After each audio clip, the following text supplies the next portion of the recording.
Buenas tardes. Sí, yo soy el contador Daniel Alejandro Espinosa y he sido invitado para exponer en estas jornadas sobre el tema de los efectos que han tenido las acordadas de la Corte Suprema de Justicia para la ejecución de las tareas relacionadas con todo el quehacer judicial. Y bueno, voy a tratar de enfocarme un poco a la problemática que con esto han tenido los peritos.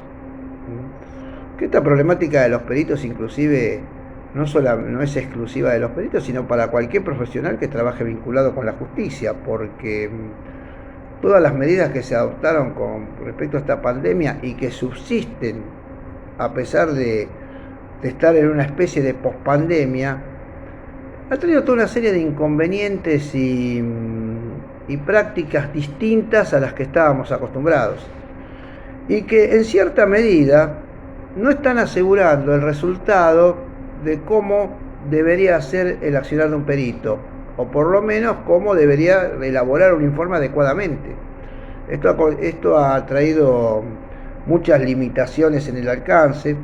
La situación, yo por lo menos opino que no es adecuadamente comprendida, digamos, a veces acabadamente por la matrícula, y tampoco es acabadamente comprendida por los miembros del Poder Judicial. Hay casos en que parece que la informática viene a ser como una disciplina arcana, una disciplina ocultista para algunos sectores. Pero bueno, todo esto comienza con el dictado de la acordada 4/2020, que después fue modificada por otra serie de acordadas, de las cuales son bastantes si uno no se acuerda el número, que fijaron una forma de hacer procedimientos y de actuar ante la justicia ante el desafío de tener que interactuar con el Poder Judicial en un contexto de aislamiento. Es un desafío completamente distinto. Ya un concepto de aislamiento conectados es una cosa que fue inédita, porque obviamente que no existía la tecnología, pero desde que yo tengo uso de razón, si una persona estaba aislada, no podía comunicarse con otra porque no existía la tecnología, no existía el WhatsApp, no existían las reuniones de Zoom, que dicho sea de paso explotaron con esta pandemia, no existían las reuniones virtuales y otro tipo de la digitalización de documentos, el compartir el número y toda una serie de instrumentos que pudieron facilitar, digamos, o por lo menos hacer de que no se tuviera que paralizar el Poder Judicial en su totalidad. O sea, no nos olvidemos que cuando se dictaron las normas del ASPO, que era el aislamiento social preventivo y obligatorio, que fue la fase más dura de la cuarentena, el Poder Judicial estuvo de feria desde marzo del 2020 hasta agosto del 2020. O sea que estamos hablando que estuvo 5 meses de feria, con las consecuencias que todo esto trajo. Se implementó un procedimiento de levantar ferias solamente para los casos que no admitían demora, entre los cuales estaban los pedidos de cheque o los embargos como para poder cobrar honorario. Y todo esto se hizo para que 7 meses el impacto económico sobre peritos y letrados sea el menor posible. Y las únicas situaciones por las cuales se fijó que se levantaba la feria y se tomaba la habilitación de fecha y hora era para librar los giros electrónicos, que por suerte también era electrónico. O sea, se dejaron de librar los cheques en papel. Bueno, todo esto, como decía recién, reitero que trajo una serie de inconvenientes, una modificación de la forma de ver las cosas. He visto, por ejemplo, estudiando el tema, una cantidad inédita de peritos removidos y de peritos que renunciaban a las pericias. Ahí tenemos que tener en cuenta que, bueno, todos sabemos que un cargo de perito es indeclinable, salvo que sea con la excusación fundada. Sin embargo, todavía sigue existiendo eso de que algunos profesionales eligen la pericia y si no les gusta miran el expediente primero y si no, no toman el cargo. Y en este momento no hay sanción para eso. O sea, la sanción existe, pero prácticamente no se aplica. Pero bueno, seguimos con esto. y con la historia de todo este tema de la informática. Ya desde el año 2015 sabemos que el Poder Judicial de la Nación adoptó el sistema de notificaciones electrónicas y más adelante con una acordada, que en este momento no me acuerdo el número, no solamente las notificaciones pasaron a ser electrónicas, sino que se estableció un sistema de copias virtuales. Ese sistema de copias virtuales implicaba de que uno tenía que ir a la mesa de entrada de un juzgado, dejar la copia en papel, y esa copia en papel debía ser replicada con una copia que tenía que ingresarse por lo menos 24 horas después, entre 24 hasta 24 horas después. Esa copia tenía que ser digital, o sea, se limitó la cantidad de copias que daban vueltas. Bueno, todo esto subsistió hasta marzo del 2020. En marzo del 2020, a las apuradas, se hizo un sistema en el cual se estableció un sistema de firma electrónica. Ese sistema de firma electrónica reemplaza al cargo en la mesa, y no se presentan más copias selladas en papel, cosa que, gracias a Dios, subsiste ahora. Bueno, esto implicaba una especie, digamos, de expediente digital, que en la práctica todavía no es un expediente digital, porque ahora vamos a ver los problemas que tienen algunos juzgados. Bueno, hasta ahora se siguen presentando estas copias, los escritos por vía digital, en el cual el cargo por haber presentado el escrito aparece cuando uno presenta el escrito informáticamente. Ya el sistema genera un escrito con una especie de sello, que eso es lo que sirve para acreditar que el escrito se presentó. Todo esto se implementó en su momento solamente desde el periodo que iba de marzo del 2020, ¿no?, hasta el periodo que comenzaba en agosto del 2020. Esto subsistió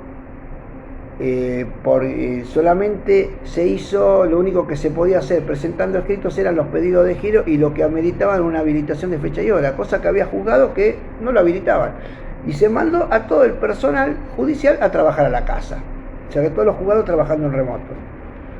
Esto obviamente todos saben que tuvo toda una serie de inconvenientes, porque cuando en marzo del 2020 había escritos que habían sido presentados en la mesa de entrada y que después no hubo nadie que los llevara a los juzgados de destino, con lo cual cuando se levantó la feria en agosto del 2020 empezaron a aparecer escritos hace 6, 7, 8 meses atrás o más. Y bueno, que esto originó en letrados y peritos una carga de trabajo impresionante, porque era imposible seguir un expediente. De a poco se fue regularizando, y hoy estamos en la situación de que si bien en los tribunales el personal ha vuelto al trabajo, todavía subsiste en muchos juzgados tener que ir a pedir turno como para ver una causa, y eso es un tema que complica mucho la labor, porque el pedido de turno, primero, hay juzgados que plantean de que tiene que ser hecho al mail institucional del juzgado, hay juzgados que plantean que se tiene que hacer por escrito al juzgado, y hay otros juzgados que dicen no se pida turno y venga directamente. Hoy estamos en esa situación, pero lo que pasa es que no se sabe qué juzgado atiende presencialmente y no se sabe qué juzgado atiende por turno, por lo cual lo recomendable es que uno haga el escrito y que el juzgado le conteste. Y todavía subsisten expedientes de una época, por ejemplo, de una época que antes de la pandemia, muchos letrados o muchos peritos no cumplían con la acordada 3 del 2015 y no presentaban las copias digitalizadas, con lo cual la presentaban en papel. Y había juzgado que en lugar de intimar a que se presenten las copias, lo que hacía era ponerle escrito no informatizado, con lo cual obligaban a la parte a que tuviera que ir a sacar una copia, y una copia que no se puede sacar porque el juzgado no presta el expediente. Esas cosas siguen pasando. Entonces, por eso nosotros vamos a exponer más o menos todos los problemas que se están viendo ahora y que cada uno después saque su conclusión. Fíjense esto como en algunos casos complica la labor de peritos y síndicos y hasta de letrados. Subsisten todavía expedientes sobre todo en los juzgados civiles y comerciales federales, que son los que más tardan en despachar, de la época prepandemia, donde no están digitalizadas demandas, donde no están digitalizadas contestaciones de oficio, donde es muy difícil acceder a los mismos.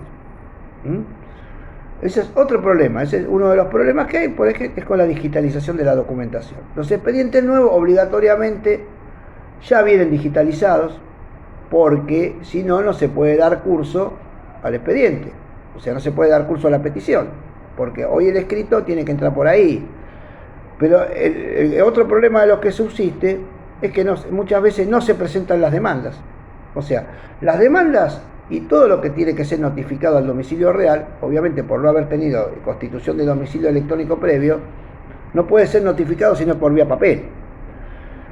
Entonces, en general muchas veces pasa que se cursa la demanda electrónica por la Cámara y después tiene que presentarse en papel para notificarla. Se va al juzgado, se lleva la demanda en papel, el juzgado la notifica en papel por vía oficina de notificaciones, pero esa demanda no se digitaliza. Entonces ahí vamos los peritos y tenemos, ¿qué tenemos? No tenemos la demanda. ¿Qué nos queda? Ir al juzgado pidiendo turno para sacarle copia a la demanda. O la otra forma es pidiendo que se intime a la parte. Los juzgados están intimando a la parte, pero está el problema también de los que no hacen la cédula cuando el impulso de parte. Entonces eso también demora y complica la marcha y la gestión de un expediente.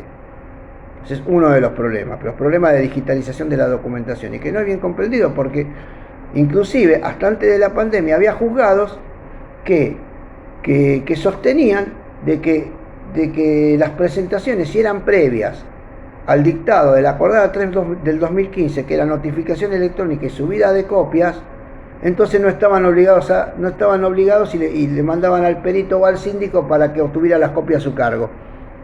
O sea, en algunos juzgados lo siguen haciendo. Ese es uno de los inconvenientes que tenemos, la digitalización de la documentación. El otro problema con la digitalización de la documentación es que muchos la digitalizan mal.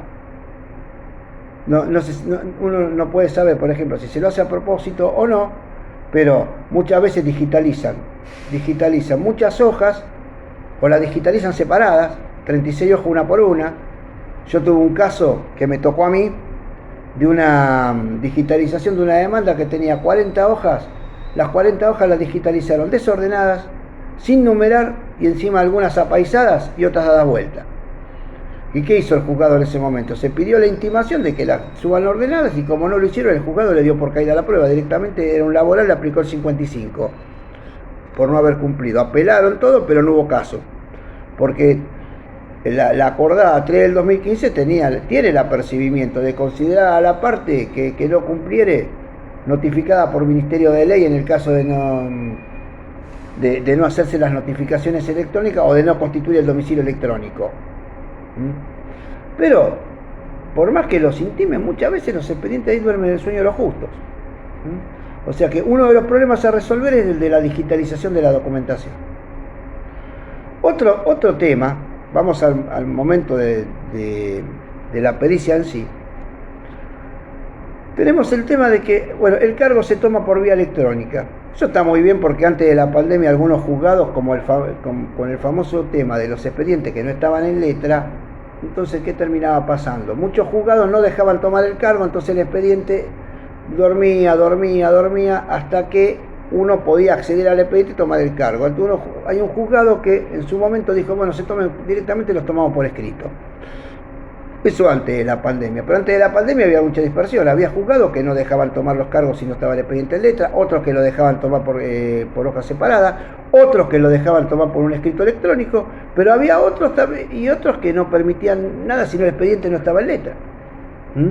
Esto por suerte fue un avance, porque hoy por hoy todos los cargos se toman por vía electrónica. No hay otra manera de tomarlo, no hay atención presencial, se toman por la vía electrónica. Pero también tenemos el hecho de que hay juzgados que empezaron a exigir que el perito vaya y lo tome presencial. O sea, una cosa que no tiene lógica. algo que se puede hacer por internet, no, exigen que sea presencial. En algunos juzgados civiles está pasando. Y decimos más, hay juzgados civiles, en este momento, sobre todo civiles, lo demás fueron, no lo he visto eso, que ponen una leyenda diciendo de que mientras dure el estado de pandemia, ¿no?, se van a permitir presentar los escritos electrónicos, pero como no tienen impresora, ni tinta, ni lo ponen en los proveídos, en algún momento le van a requerir a las partes interesadas que vayan y presenten las copias en papel. Si llega a pasar eso, a ver, imagínense, 2 años de expedientes, de movimiento de expediente, que tenga que ir un letrado, un perito, un síndico a fotocopiar un informe o imprimirlo para llevarlo al juzgado cuando ya está presentado electrónicamente. Bueno, hay juzgados civiles que están haciendo eso. Otro de los temas que andan dando vuelta también es que en todos lados, y nosotros lo sabemos bien los que trabajamos en la justicia, la dispersión de criterios que hay desde un juzgado a otro, y hasta en la misma persona que despacha, entre el mismo juzgado. Terrible. Y con esto de la pandemia, esto se agudizó y sigue.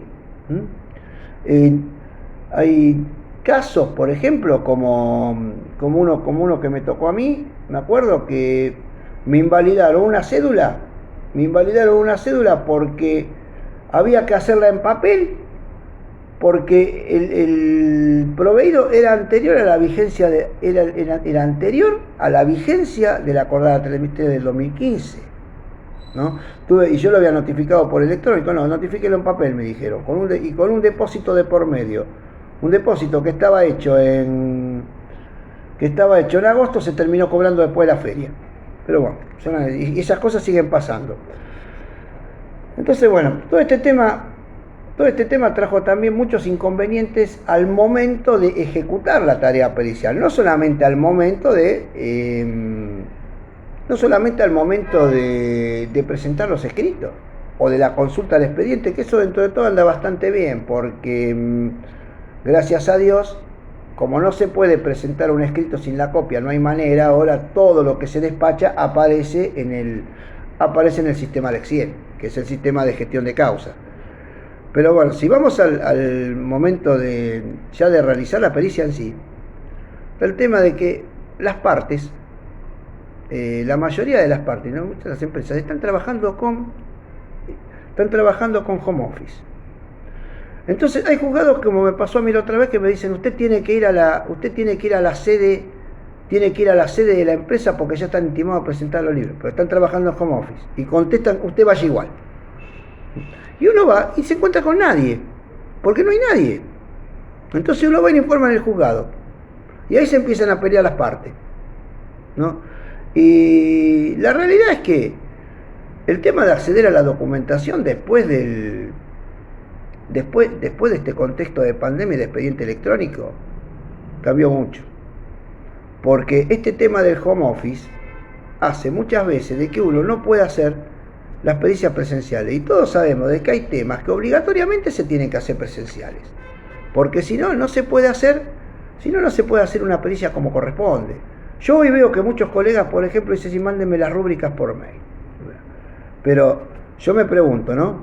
¿Basta con tener una rúbrica, la primera y última hoja, para saber si un libro está bien llevado? Si a mí me están preguntando si el libro, si la foliatura está bien, me están preguntando si hay interlineado en tachadura, por lo menos tengo que ir a ver el libro, a ver si encuentro un interlineado en tachadura.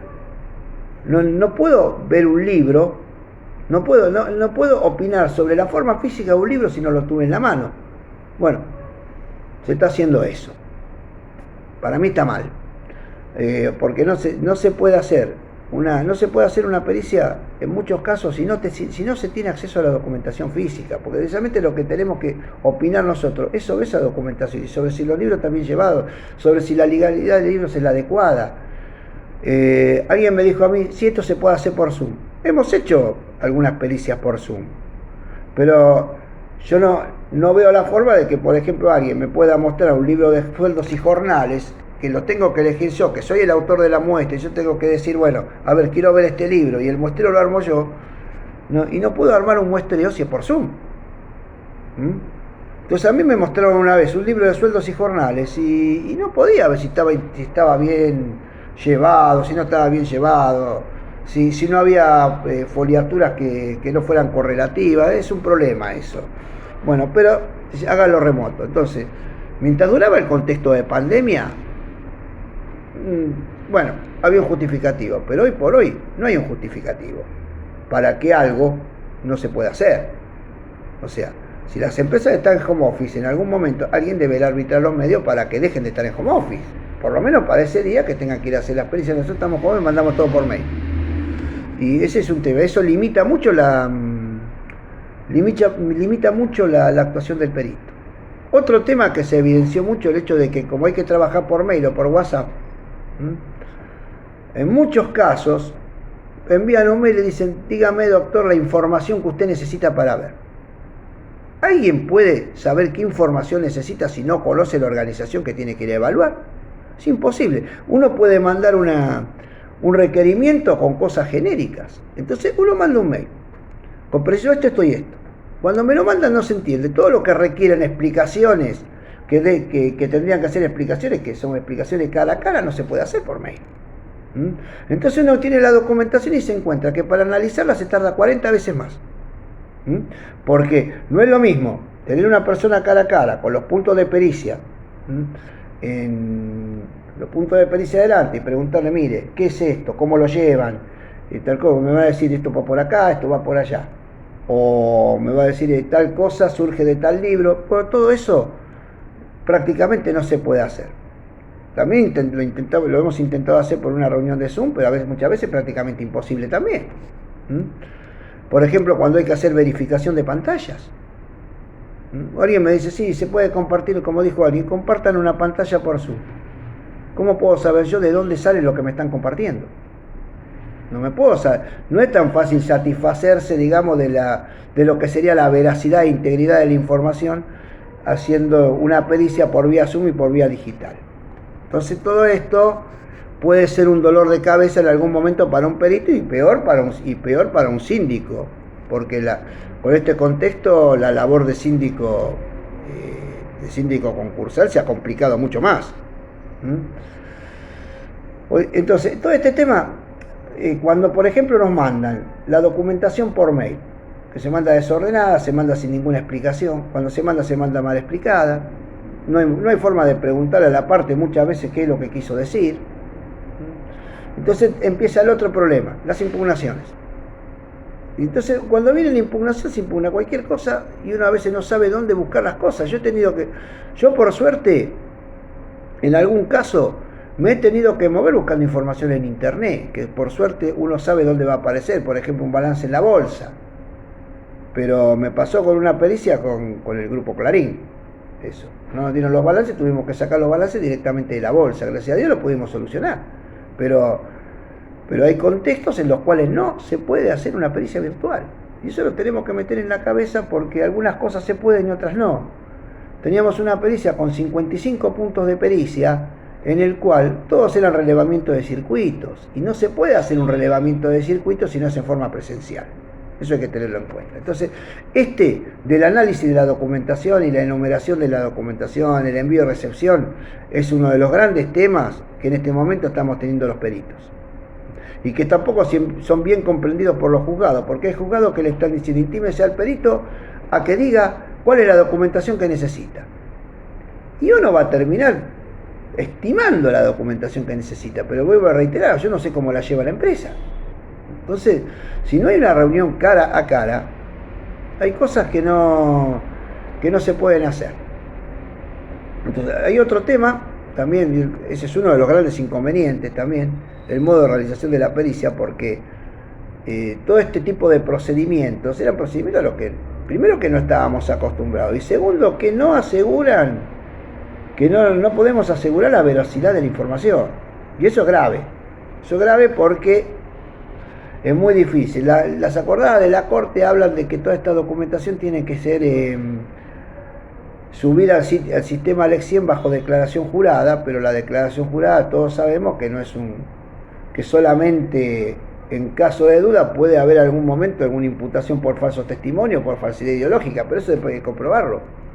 cómo salta. Y también puede pasar que el perito, que alguno venga y le diga, el perito no tenía nada que hacer porque no tenía que haberse satisfecho con eso y lo tendría que haber informado al juzgado. O sea que todo esto es un arma de doble filo. Otro de los problemas que se están viendo también es con respecto al librado de oficios, que también nos pasó. O sea, todos sabemos que los oficios se están librando electrónico, pero se libra electrónico a las entidades que están en el sistema. Cuando hay que hacer un oficio en el cual es una entidad de las que no integran el sistema de EOX, también es un quebradero de cabeza, porque los juzgados no lo confrontan, hay que diligenciarlo en papel, la oficina de notificaciones antes había 40, ahora hay 2, entonces se tarda años en algo. Sobre todo el gran problema que hubo en la pandemia es cuando en algún juzgado se le ocurría notifique a alguien al domicilio real. Era imposible notificar a alguien al domicilio real cuando no había circulación de papel. Y hoy por hoy eso sigue existiendo. Que los juzgados hagan notificar algo al domicilio real y no al domicilio del letrado, en este contexto, es una cosa que es media irracional, verdaderamente. Entonces seguimos. Decía que seguir notificando algunas cosas al domicilio real se torna como irracional. Hoy por hoy yo creo que la notificación electrónica es el camino más seguro. Nos aseguramos de que el letrado lo reciba, se hace en menos de un minuto, cosas que antes tardaban 3 meses, hoy tardan 10 segundos, o sea, en eso se ha avanzado mucho. Pero lo que hay que avanzar es que realmente los juzgados entiendan para qué sirve, y no estar buscando siempre el rigorismo legal por lo cual no sirve, porque ese también es un tema. Uno como perito está siempre librado al juego, digamos, entre comillas, de la oferta y la demanda de los letrados, y uno queda en el medio, y lo que a uno le viene bien, el otro lo impugna. Y en este contexto electrónico el tema de las impugnaciones se ha multiplicado por 20, porque a veces con tal de impugnar se impugnan cosas que no tienen asidero, y tenemos el problema de que generalmente los juzgados no leen lo que se impugna. El juez obviamente que tiene facultades para desestimar una impugnación, poniendo la famosa frase téngase en cuenta para el momento procesal pertinente, pero no lo hacen, prefieren darle traslado. Entonces uno el que termina contestando cosas que son completamente irrelevantes, fuera de contexto. Yo tuve el caso, por ejemplo, con este tema del contexto electrónico, yo pude hacer una pericia presencial, porque la gente de OCA, me acuerdo de OCA era el demandado, no quería poner los libros a disposición. La letrada presentó un escrito al juzgado para que se levante, estamos hablando de plena feria del 2020, o sea, estábamos todavía en el tiempo de feria judicial especial. Presentó un escrito para que se levante para poder intimarme bajo apercibimiento de remoción si no hacía la pericia presencial en un contexto de aislamiento total. Estamos hablando más o menos mayo del 2020, o sea, la peor parte de la pandemia, o por lo menos la parte donde estábamos más aislados. Entonces había que ir a hacerla. Hubo que contestarle que, bueno, que no, como no se utilizaba el transporte público, porque por suerte la oficina quedaba a 10 cuadras de casa, entonces uno iba caminando. Eso es lo que hubo que manifestar. Inclusive se le dijo al juzgado que en este contexto de aislamiento existía el riesgo de contraer virus y que había un riesgo sanitario. No hubo caso, hubo que ir igual. Y después resulta de que la misma abogada que pedía la intimación para que se fuera a hacer la pericia presencial, impugnó la pericia diciendo de cómo habíamos hecho la pericia presencial si no se podía hacer la pericia presencial. ¿Me explico? O sea que después utilizan todo este tipo de cosas para que el perito termine mal parado. ¿Por qué? Porque no le gustó la conclusión. O sea, que el perito explique cómo hizo una pericia presencial en un contexto donde la pericia presencial no estaba permitida y quería pedir la nulidad. El juzgado no le hizo lugar. Pero son las cosas que están pasando, y esto que estoy diciendo yo es cuando a algún abogado le conviene de que por ejemplo el perito no opine sobre los libros, lo primero que empiezan es a impugnar por qué el perito opina que los libros están llevados de legal forma si no los tuvo a la vista físicamente por el contexto de pandemia y por haber hecho la pericia por medios remotos. O sea, hay letrados que cuestionan al perito por hacer la pericia por medios remotos.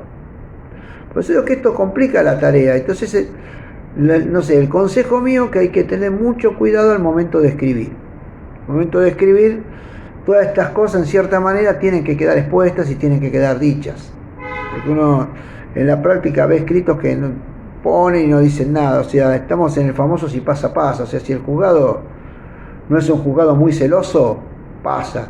Pero si hay letrados de estos que son medio buscapleitos, uno realmente tiene un dolor de cabeza, que se la pasa contestando más impugnaciones que en otra época. Porque todo lo usan para impugnar. Y como esto, montones de cosas más. Cuando empezó cuando empezó la acordada 3 del 2015, la que obligaba a subir las copias, hubo un letrado que presentó un recurso contra la subida de copias. Presentó un recurso y no le hicieron lugar, pero a todo esto terminaron mandando un expediente como 7 meses a una fiscalía. Todo porque él no quería escanear las copias. Y bueno, pues yo digo que yo no sé, y esto está pasando ahora también, yo no sé si este contexto ayuda. Por ejemplo, otra de las cosas que se ven muchas veces, que es más frecuente de lo que parece, es que en una contestación de demanda o en una demanda, alguien enumere la prueba documental. La prueba documental tiene que estar digitalizada, lo dice la propia acordada 4 del 2020. Entonces, hay enumerada la prueba documental, que pueden ser los certificados del artículo 80, cualquier cosa que la parte deje adentro del juzgado, eso tiene que estar digitalizado. No lo digitalizan. Digitalizan nada más que el escrito de demanda, o digitalizan la contestación, pero no digitalizan la documentación. Entonces, uno que termina haciendo, o pidiendo que se intime, o pidiendo turno en el juzgado para ir a verla, porque no queda otra, porque muchas veces, porque ese es otro tema, uno escribe un mail, dice yo no estoy atendiendo presencial, que me pidan las cosas por mail. Puedo hacer un mail diciendo, bueno, por eso que me manden el certificado del artículo 80 del actor. Y me contestan, el abogado lo dejó en el expediente. Esa es la contestación. ¿Cómo hago yo la pericia? Contesto exactamente eso. Lo primero que me van a decir, vaya y véalo en el expediente. Pido un turno y tengo que terminar pidiendo un turno y trasladándome al juzgado para hacerlo. Porque los abogados no hacen lo que tienen que hacer. O sea, en ese caso yo lo que sugiero es que se pida la intimación y después hace lo que el juez diga. Si el juez diga, bueno, no se lo intima y le doy un turno para que venga a verlo, bueno, uno va, ve y digitaliza la copia. Porque ese también es otro argumento que también está complicando las pericias cuando es al revés. Están los que quieren digitalizar y están los otros que no quieren digitalizar. Es otro caso que nos tocó, la parte quería que la pericia se hiciera obligatoriamente presencial en Tortuguita. Y en plena fase 1, y no querían dar el brazo a torcer.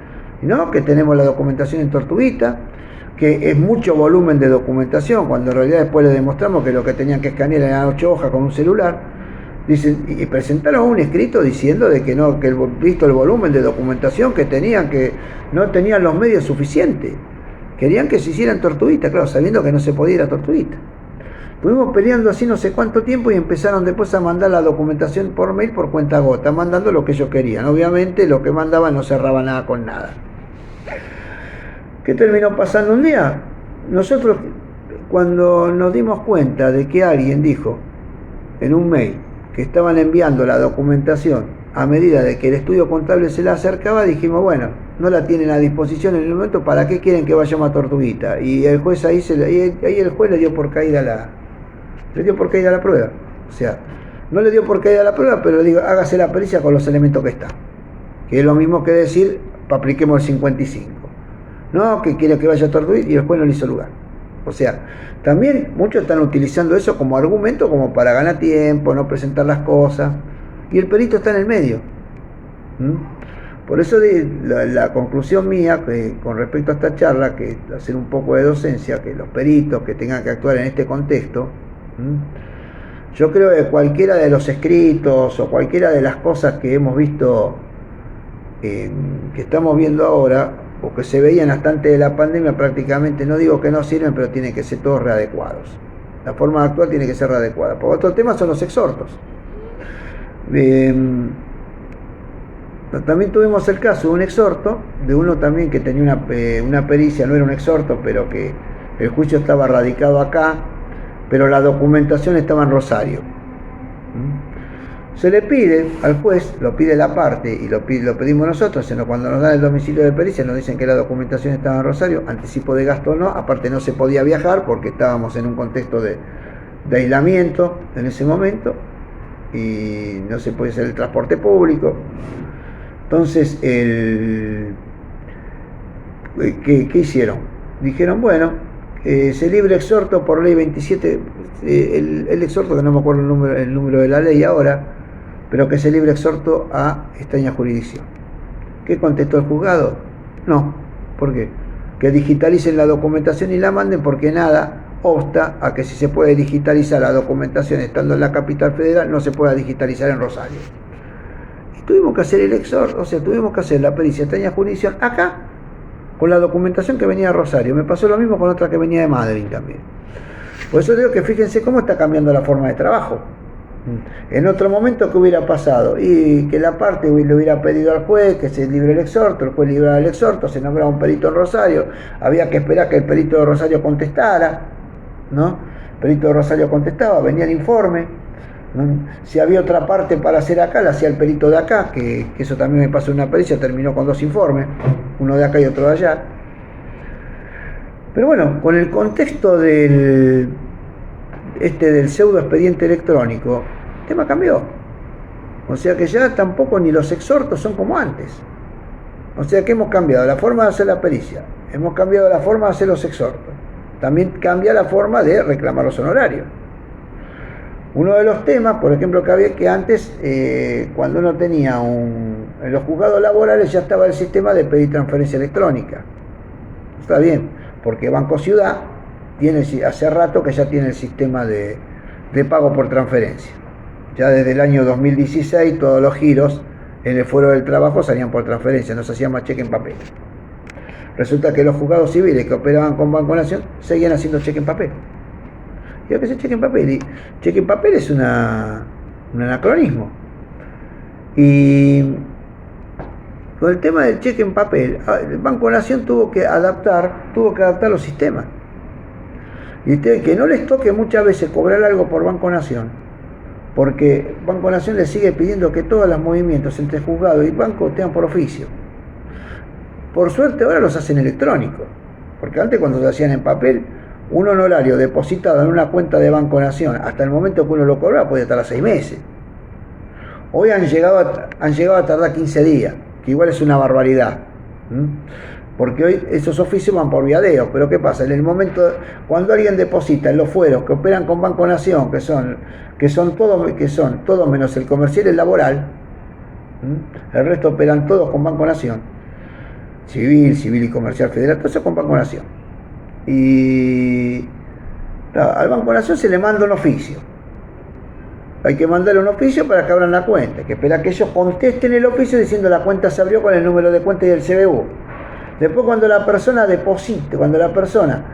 hace una transferencia al Banco Nación, presenta el escrito dando en pago, ¿no? Se libra un oficio a Banco Nación para que el Banco Nación por oficio transfiera la plata a la cuenta que uno denunció en el juzgado. Que obviamente también se le dice eso al juzgado, por oficio se le manifiesta el día de la fecha, se transfirió el dinero al CBU denunciado. A mí me pasó hace poquito que un honorario que estaba depositado me tardó 1 mes y medio. 1 mes y medio del depósito y la dación en pago hasta el momento que lo acreditaron en mi cuenta me tardó 1 mes y medio. Porque el Banco Nación no contesta los oficios. O sea que esa es otra cosa que se debería agilizar, porque no debería tener razón. Ese es un tema que es burocrático, exclusivamente burocrático. No es un tema porque si el Banco Ciudad Eso es lo que nadie me explica a mí. Si el Banco Ciudad puede transferir directamente sin que se necesite un oficio del juzgado para que el Banco de la Ciudad mueva las cuentas, ¿por qué no lo hace el Banco Nación? Es una cosa que hasta ahora nadie la explicó. Pues yo le digo que les toque cobrar algo en el Banco Nación y el término medio son 20 días, teniendo el dinero depositado si no tienen que embargar. Pues otro de los temas que hemos tocado es el de los embargos también. Y acá hay un tema que les complicó la vida, por ejemplo, a los que son peritos interventores recaudadores.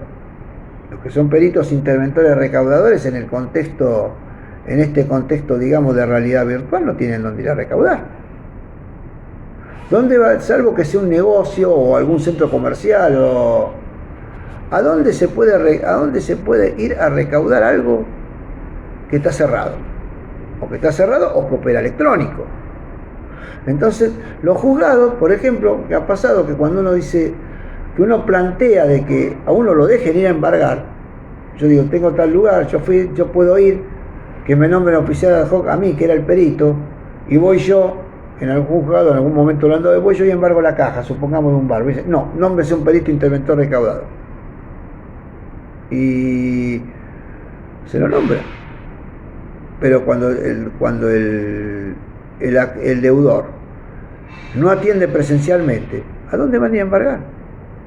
Y aparte tiene todo electrónico, o sea que es otro tema de que no se sabe por qué tiene la irracionalidad y por qué está en el código. Y bueno, pero no es así, no debería ser así.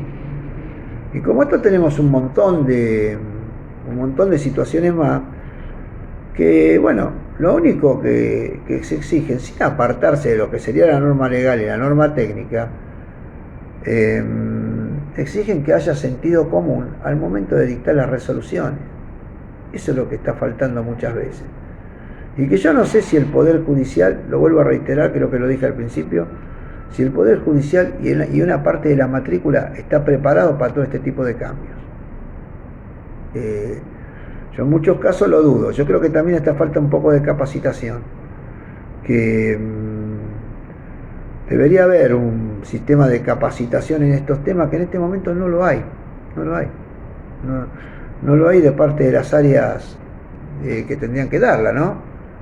Tiene que haber mucha capacitación en la forma de gestión del sistema Lexien, del manejo de los tribunales en este contexto, porque pues ya les digo, estamos en un híbrido entre lo que era la pandemia y una pospandemia, y hay muchos juzgados, y nunca, y todos sabemos lo que trabajamos en la justicia, que nunca hubo un procedimiento unificado y nunca dos juzgados piensan lo mismo.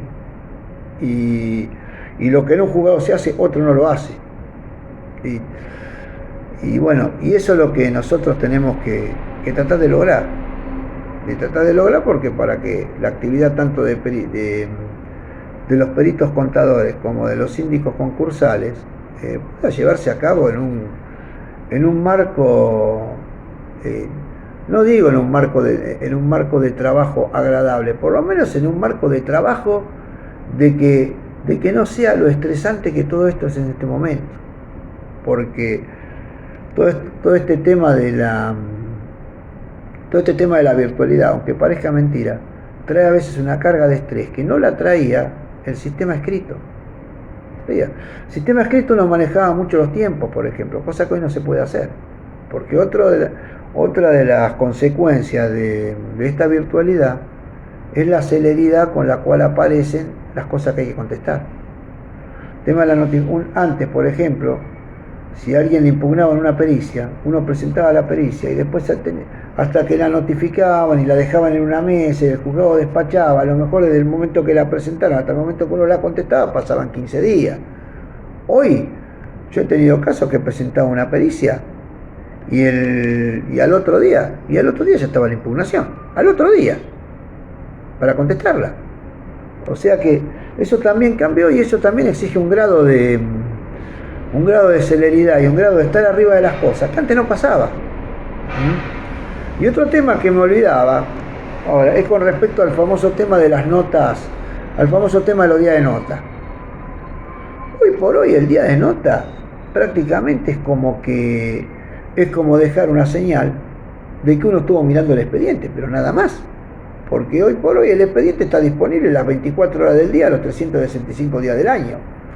Entonces, para el día de nota solamente puede servir para darse por notificado en algún momento de algún hágase saber, o para contar los plazos en ciertos en ciertas cuestiones, pero no puede servir para otra cosa. Como ustedes saben, cuando se implementó el sistema LEX 100, se pasó a un libro de notas electrónico que se puede dejar nota en los expedientes los martes y viernes. Y acá tenemos otro tema que una vez me comentaba un colega, que por suerte yo no lo hacía, que venía dejando nota en un expediente que lo habían nombrado pero que nunca le habían notificado. Nunca le mandaron la cédula, pero él dejaba nota. Y yo digo, ¿cómo vas a dejar nota? No, porque hay que dejar nota porque yo antes dejaba nota. Bueno, dejó nota, lo removieron.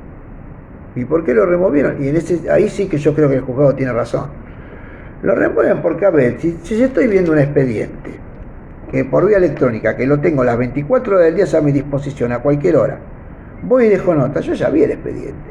Entonces, al ver el expediente, yo puedo decir que no puedo tomar el cargo porque el expediente no estaba en letra. No lo puedo decir nunca, no puedo decir jamás. Por eso, yo en ese tipo de casos, si no me manda la cédula, lo que yo sugiero es no dejar nota. No deje directamente mirarlo y dejarlo pasar de largo, pero no lo dejé en nota porque la nota implica notificación. Bueno, lo terminaron removiendo, lo removieron directamente. Porque dejó nota 2 o 3 veces y no tomó el cargo. Entonces estaba enterado del cargo.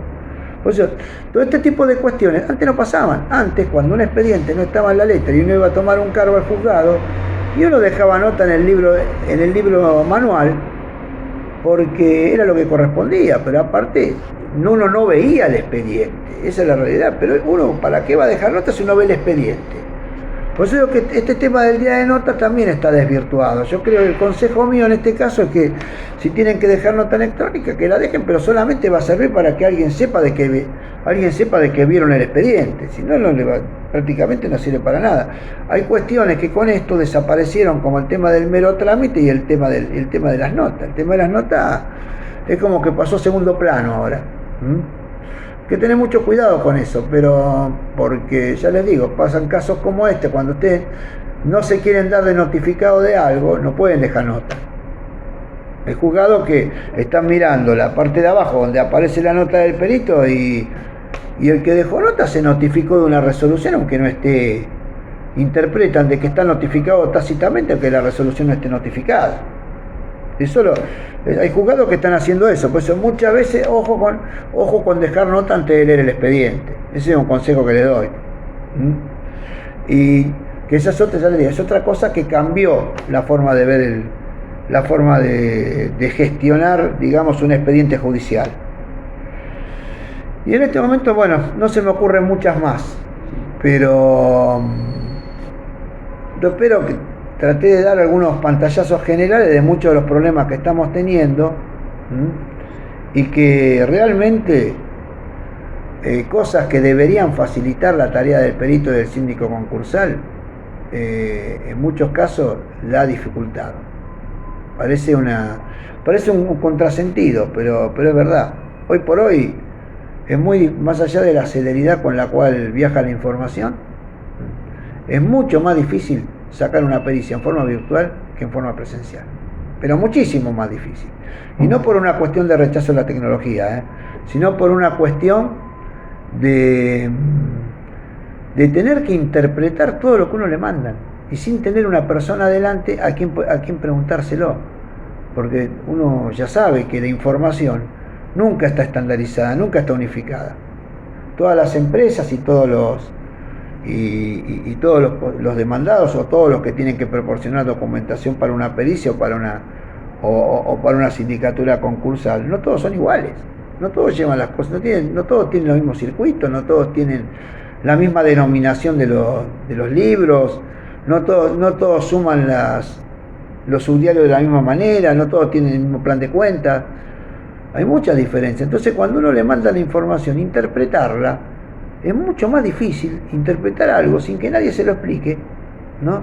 Que interpretar algo cuando uno tiene la persona adelante y uno le pregunta las dudas. Y le puedo asegurar que no hay forma de que a uno le evacúen las dudas. Uno manda un mail con las dudas y capaz que se lo contestan en 15 días. Y mientras tanto, del otro lado, tienen una intimación para presentar la pericia en 3.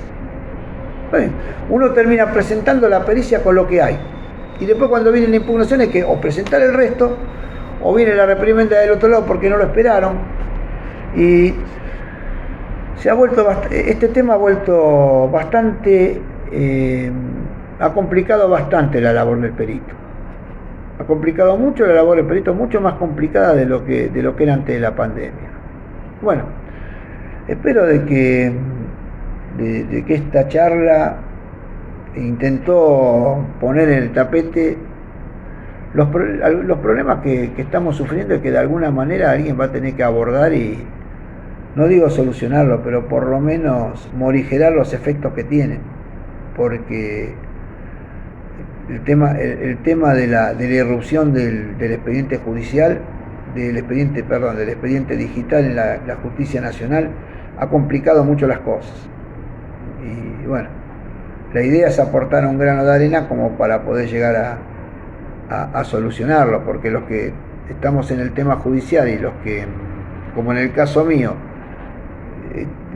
yo tengo vocación por los temas judiciales porque a mí me gusta hacerlo, aparte de, más allá de los problemas de honorarios que todos sabemos que existen, que se cobran, que no se cobran, o se cobra poco, o se cobra demasiado, o se cobra mucho pero más adelante. Es una especialidad en sí. Es una especialidad en sí que bueno, contrariamente a lo que algunos piensan, yo no sé si es una especialidad en la cual uno ve que los recién graduados siempre se inician y siempre van a hacer pericia, pero yo creo que no es una especialidad en la cual la gente con poca experiencia pueda, a veces, digamos, llevar las cosas a un buen puerto sin hacerse mucha mala sangre. Por lo menos lo que yo pienso. Es un tema que se ha tornado bastante complejo. Más complejo de lo que debería ser. Bueno, con esto concluyo y espero que esta charla haya sido del agrado de los interlocutores. Muchas gracias por escuchar y hasta otro momento.